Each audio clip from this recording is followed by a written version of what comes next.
The students should know this. Every single university in India, and I'm saying this for them, every single university in India today has a vice chancellor from the RSS. ഒരു രാജ്യത്തെ അവിടുത്തെ ജനതയെ അവർ ചിന്തിക്കുന്ന രീതിയെ അടിമുടി മാറ്റണമെങ്കിൽ എളുപ്പമുള്ള വഴി എന്താണ്? അവരെ ബോംബിട്ട് തകർക്കുകയോ ഭൂപ്രദേശങ്ങൾ വെട്ടിപ്പിടിക്കുകയോ ഒന്നും ചെയ്യേണ്ടതില്ല. അവരുടെ വിദ്യാഭ്യാസത്തെയും ചരിത്രബോധത്തെയും മാറ്റിമറിച്ചാൽ മതി. പുതിയ തലമുറയിലേക്ക് അറിവെത്തുന്ന സ്രോതസ്സുകളെ കൈപ്പിടിയിലാക്കുക, ചോദ്യം ചെയ്യാനുള്ള ശേഷിയെ തല്ലിക്കെടുത്തുക. ശാസ്ത്രബോധത്തിന് പകരം മിത്തുകളെയും അന്ധവിശ്വാസങ്ങളെയും ചരിത്രമെന്ന പേരിൽ വിളമ്പുക. അത്രമാത്രം മതി. ചോദ്യപേപ്പർ ചോർച്ചകൾക്കും രാജ്യവ്യാപകമായ വിദ്യാർത്ഥി പ്രക്ഷോഭങ്ങൾക്കുമിടെ കേന്ദ്ര വിദ്യാഭ്യാസ മന്ത്രി ധർമ്മേന്ദ്ര പ്രധാൻ രാജിവെച്ചൊഴിഞ്ഞ പശ്ചാത്തലത്തിൽ പാർലമെൻറ്റിൽ പ്രതിപക്ഷ നേതാവ് രാഹുൽ ഗാന്ധി ഉയർത്തിയ ഒരു പ്രസ്താവനയുണ്ട്. രാജ്യമൊട്ടാകെ അത് വലിയ ചർച്ചയായതാണ്. ധർമ്മേന്ദ്ര പ്രധാൻ അല്ല കേന്ദ്ര വിദ്യാഭ്യാസ മന്ത്രാലയം ഭരിച്ചത്, മറിച്ച് RSS ആണ്. നമ്മുടെ ഭരണഘടനാ വിദ്യാഭ്യാസ സംവിധാനത്തിൻ്റെ ആത്മാവിനെ തന്നെ RSS പിടിച്ചെടുത്തിരിക്കുന്നു എന്നായിരുന്നു രാഹുൽ ഗാന്ധിയുടെ വാക്കുകൾ. Dharmendra Pradhan is a symbol. Your real enemy is the RSS. Keep it in mind. They are the people who are not letting you be students. They are the people who want you to be on paths. കേവലം ഒരു രാഷ്ട്രീയ ആരോപണമായി നമുക്കിതിനെ തള്ളിക്കളയാനാകുമോ? ഇല്ലെന്നതാണ് നേര്. പാഠപുസ്തകങ്ങളിൽ നിന്ന് ഗാന്ധിവധവും ഗുജറാത്ത് കലാപവും മുഗൾ ചരിത്രവും തുടച്ചു നീക്കപ്പെടുന്നത് എന്തുകൊണ്ടാണ്? RSSന്റെ കീഴിലുള്ള വിദ്യാഭാരതി സിലബസുകൾ എങ്ങനെയാണ് രാജ്യത്തിൻ്റെ പൊതുവിദ്യാഭ്യാസ നയമായി മാറുന്നത്? PM ശ്രീ PM ഉഷ പദ്ധതികളിലൂടെ ഫണ്ട് തടഞ്ഞുവെച്ച സംസ്ഥാന സർക്കാരുകളെ കേന്ദ്രം സാമ്പത്തികമായി ബ്ലാക്ക്മെയിൽ ചെയ്യുന്നത് എങ്ങനെയാണ്? നമ്മുടെ സർവകലാശാല ക്ലാസ് മുറികളിൽ സയൻസിന് പകരം പാം റീഡിങ്ങും ആചാരങ്ങളും കടന്നുകൂടുന്നത് എങ്ങനെയാണ്? ഇതൊന്നും ഒരു സുപ്രഭാതത്തിൽ ആകസ്മികമായി ഉണ്ടാകുന്നതല്ല. RSSന്റെ വിദ്യാഭ്യാസ വിഭാഗമാണ് വിദ്യാഭാരതി. പതിറ്റാണ്ടുകളായി അവർ തങ്ങളുടെ 12,000-ലധികം വരുന്ന സരസ്വതി ശിശുമന്ദിരങ്ങളിൽ പഠിപ്പിച്ചുകൊണ്ടിരുന്ന സംസ്കൃതി ബോധമാല എന്ന പുസ്തകങ്ങളിലെ ഉള്ളടക്കമാണ് ഇപ്പോൾ രാജ്യത്തെ മുഴുവൻ പൊതുവിദ്യാലയങ്ങളിലേക്കും NCERT വഴി ഒളിച്ചു കടത്തുന്നത്.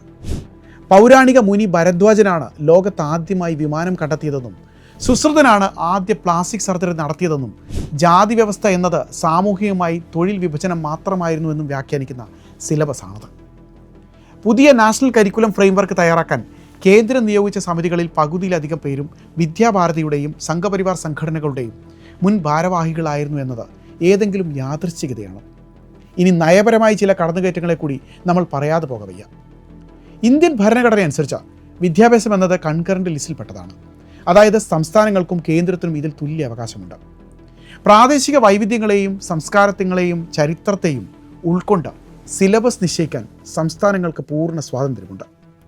എന്നാൽ 2020 പാർലമെൻറ്റിൽ കാര്യമായ ജനാധിപത്യ ചർച്ചകളോ സംസ്ഥാനങ്ങളുമായി വിപുലമായ കൂടിയാലോചനകളോ നടത്താതെയാണ് ദേശീയ വിദ്യാഭ്യാസ നയം കേന്ദ്ര സർക്കാർ പാസാക്കിയെടുത്തത്.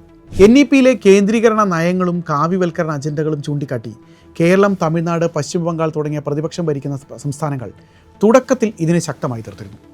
അപ്പോഴാണ് കേന്ദ്ര സർക്കാർ തങ്ങളുടെ ഏറ്റവും വലിയ ആയുധം പുറത്തെടുത്തത്: സാമ്പത്തിക ബ്ലാക്ക്മെയിലിംഗ്. കേന്ദ്ര സർക്കാർ സ്കൂളുകൾ നവീകരിക്കാൻ കൊണ്ടുവന്ന പദ്ധതിയാണ് PM ശ്രീ എന്നാണ് പറഞ്ഞിരുന്നത്. അതേസമയം ഈ പദ്ധതിയുടെ ധാരണാപത്രത്തിൽ ഒപ്പിടണമെങ്കിൽ സംസ്ഥാനങ്ങൾ NEP 2020 പൂർണ്ണമായി നടപ്പിലാക്കണമെന്ന് കേന്ദ്രം കർശന വ്യവസ്ഥ വെച്ചു. കേരളം PM ശ്രീ കരാറിൽ ഒപ്പിടാൻ വൈകിയപ്പോൾ സ്കൂൾ കുട്ടികളുടെ ഉച്ചഭക്ഷണ ഫണ്ടും അധ്യാപകരുടെ ശമ്പള വിഹിതവും ഉൾപ്പെടെ 1000 കോടിയിലധികം രൂപയുടെ കേന്ദ്ര വിഹിതമാണ് കേന്ദ്ര വിദ്യാഭ്യാസ മന്ത്രാലയം തടഞ്ഞു വെച്ചത്. ഒടുവിൽ കടുത്ത സാമ്പത്തിക പ്രതിസന്ധി മൂലം LDF സർക്കാരും തുടർന്ന് വന്ന UDF സർക്കാരും തങ്ങളുടെ പ്രഖ്യാപിത രാഷ്ട്രീയ നിലപാടുകളിൽ നിന്ന് പിന്നോട്ട് പോയി. PM ശ്രീ കരാറിൽ അവർ ഒപ്പുവെക്കേണ്ടി വരുന്നതാണ് പിന്നീട് നമ്മൾ കണ്ടത്. ഇതേ തന്ത്രമാണ് ഉന്നത വിദ്യാഭ്യാസ മേഖലയിൽ PM ഉഷ വഴിയും നടപ്പിലാക്കുന്നത്. സർവകലാശാലകൾക്ക് അർഹമായ കേന്ദ്ര ഫണ്ട് വേണമെങ്കിൽ കേന്ദ്രത്തിൻ്റെ നയങ്ങൾ അന്ധമായി അംഗീകരിക്കണമെന്ന നിലപാടാണ് കേന്ദ്രം സ്വീകരിക്കുന്നത്. നമ്മുടെ സർവകലാശാലകളിൽ എന്താണ് സംഭവിക്കുന്നത്? ഒരു കാലത്ത് സ്വതന്ത്ര ചിന്തയുടെയും ജനാധിപത്യ സംവാദങ്ങളുടെയും കേന്ദ്രങ്ങളായിരുന്ന JNUവും ഡൽഹി യൂണിവേഴ്സിറ്റിയും ഹൈദരാബാദ് സെൻട്രൽ യൂണിവേഴ്സിറ്റിയും ഒക്കെ ഇന്നെങ്ങനെയാണ് ശ്വാസം മുട്ടിക്കപ്പെടുന്നത്? ഇവിടെ 2 തലങ്ങളിലാണ് കടന്നുകയറ്റം നടക്കുന്നത്. ഒന്ന് ഭരണപരവും, 2 സാമ്പത്തികവും. രാജ്യത്തെ മുൻനിര കേന്ദ്ര സർവകലാശാലകളുടെ വൈസ് ചാൻസലർമാരായി അക്കാദമിക് യോഗ്യതയേക്കാൾ സംഘപരിവാർ വിധേയത്വമുള്ളവരെ തിരികെ കയറ്റുകയാണ്.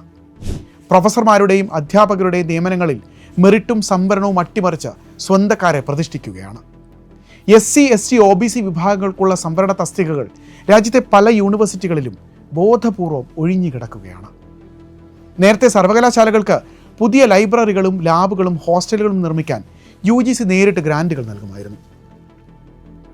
എന്നാൽ NEP വന്നതോടെ ഗ്രാൻറ്റുകൾ നിർത്തലാക്കി.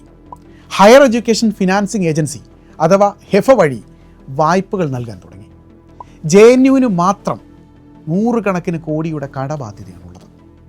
ഈ ബാങ്ക് വായ്പകൾ തിരിച്ചടയ്ക്കാൻ സർവകലാശാലകൾ എന്താണ് ചെയ്യുന്നത്? ഹോസ്റ്റൽ ഫീസും ട്യൂഷൻ ഫീസും കുത്തനെ വർദ്ധിപ്പിക്കുന്നു. സാധാരണക്കാരായ പിന്നോക്ക വിഭാഗങ്ങളിൽ നിന്നുള്ള വിദ്യാർത്ഥികൾക്ക് ഉന്നത പഠനം അപ്രാപ്യമാകുന്നു. മൗലാന ആസാദ് നാഷണൽ ഫെലോഷിപ്പ് പോലെയുള്ള ന്യൂനപക്ഷ ഗവേഷണ സ്കോളർഷിപ്പുകൾ നിർത്തലാക്കുന്നു. ഫലത്തിൽ പൊതുവിദ്യാഭ്യാസത്തെ സ്വകാര്യവൽക്കരിക്കുകയും പണമുള്ളവന് മാത്രം ഉന്നത വിദ്യാഭ്യാസം എന്ന അവസ്ഥയിലേക്ക് കാര്യങ്ങളെ എത്തിക്കുകയും ചെയ്യുന്നു. ഇതിനെല്ലാം അപ്പുറം ചില വരുമാന മാർഗങ്ങളും സർവകലാശാലകൾ ആരായുന്നുണ്ട് കേട്ടോ. ഫണ്ട് സ്വരൂപിക്കുന്നതിനായി വെങ്കടേശ്വര ക്ഷേത്രം നിർമ്മിക്കണമെന്ന മുട്ടൻ idea JNU vice chancellor Shantishree Dhulipudi Pandit നിർദ്ദേശിച്ചുമായി ബന്ധപ്പെട്ട വിവാദമുണ്ട്. ബനാറസ് ഹിന്ദു സർവകലാശാലയിലെ വിശ്വനാഥ ക്ഷേത്ര മാതൃക പിന്തുടർന്ന ക്യാമ്പസിൽ വരുമാനത്തിനായി അമ്പലം പണിയണമെന്നാണ് അവർ അഭിപ്രായപ്പെട്ടത്. സംഗതി വലിയ വിവാദമായതോടെ പിന്നീട് അതിൽ കൂടുതൽ പ്രതികരണമൊന്നും നമ്മൾ കണ്ടില്ല. നോക്കണേ, നമ്മൾ എത്തി നിൽക്കുന്ന ഗതികേട്, നമ്മുടെ നാളെകളെ, വിദ്യാർത്ഥികളെ രൂപപ്പെടുത്തുന്ന സർവകലാശാലകളുടെ ഗതികേട്.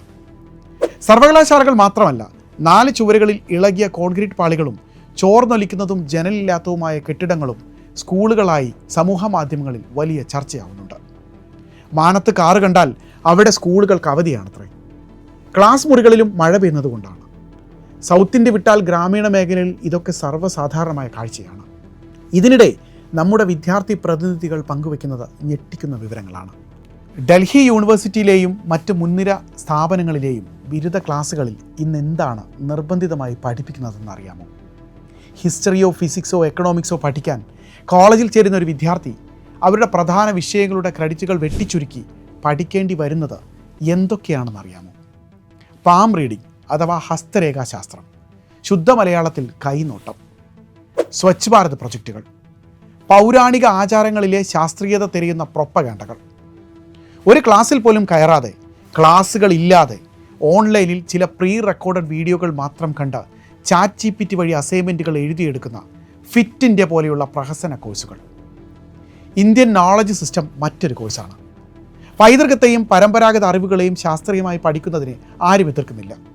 എന്നാൽ മനുസ്മൃതി ഭരണഘടനയേക്കാൾ ശ്രേഷ്ഠമാണെന്നും മനുവാണ് ആദ്യത്തെ സാമൂഹിക പരിഷ്കർത്താവെന്നും സ്ഥാപിക്കാൻ ശ്രമിക്കുന്ന വ്യാഖ്യാനങ്ങളെ ശാസ്ത്രീയ പഠനമെന്ന് വിളിക്കാൻ എങ്ങനെയാണ് കഴിയുക? എങ്ങനെയാണ് ഇത്തരം വ്യാജ അപനിർമ്മിതികൾക്ക് നമ്മുടെ അഭിമാന കലാലയങ്ങൾ വേദിയാകുന്നത്? ഒരു വശത്ത് വിദ്യാഭ്യാസത്തിൻ്റെ ഉള്ളടക്കം കാവ്യവൽക്കരിക്കുമ്പോൾ മറുവശത്ത് പരീക്ഷാ നടത്തിപ്പ് സംവിധാനങ്ങൾ പൂർണ്ണമായി അഴിമതിയിൽ മുങ്ങിത്താഴുന്നതാണ് കാഴ്ച. നാഷണൽ ടെസ്റ്റിംഗ് ഏജൻസി നടത്തുന്ന നീറ്റ്, UGC നെറ്റ് പരീക്ഷകളിലെ ചോദ്യപേപ്പർ ചോർച്ച ദശലക്ഷക്കണക്കിന് സാധാരണക്കാരായ വിദ്യാർത്ഥികളുടെ ഭാവിയാണ് തകർത്തത്. വൻകിട സ്വകാര്യ കോച്ചിംഗ് മാഫിയകൾക്കായി പരീക്ഷാ സമ്പ്രദായം തുറന്നിട്ട് കൊടുത്തു. ഇതിനെതിരെ ഡൽഹിയിലെ ജന്തർ മന്ദറിലും രാജ്യത്താകമാനവും തെരുവിലിറങ്ങിയ ജെൻസി വിദ്യാർത്ഥികളെ ഭരണകൂടം വരവേറ്റത് ലാത്തി ചാർജും പെല്ലറ്റ് തോക്കുകളുമായാണ്. വിദ്യാർത്ഥിനികളെയും ട്രാൻസ്ജെൻഡർ പ്രക്ഷോഭകരെയും അധിക്ഷേപിച്ചും കേസുകളിൽ കുടുക്കിയുമാണ് ഭരണകൂടം പ്രതിരോധിക്കാൻ ശ്രമിച്ചത്. എന്നാൽ ഈ അടിച്ചമർത്തലുകൾക്കൊന്നും യുവതലമുറയുടെ ചോദ്യങ്ങളെ ഇല്ലാതാക്കാൻ കഴിഞ്ഞിട്ടില്ലെന്നതാണ് വ്യക്തമാകുന്നത്. ഭരണഘടനാ മൂല്യങ്ങളും ശാസ്ത്രബോധവും മതനിരപേക്ഷതയും കാത്തുസൂക്ഷിക്കുന്ന, അനീതികൾക്കെതിരെ വിരൽ ചൂണ്ടാൻ കേൾപ്പുള്ള ഒരു പുതിയ തലമുറയാണോ നമുക്ക് വേണ്ടത്?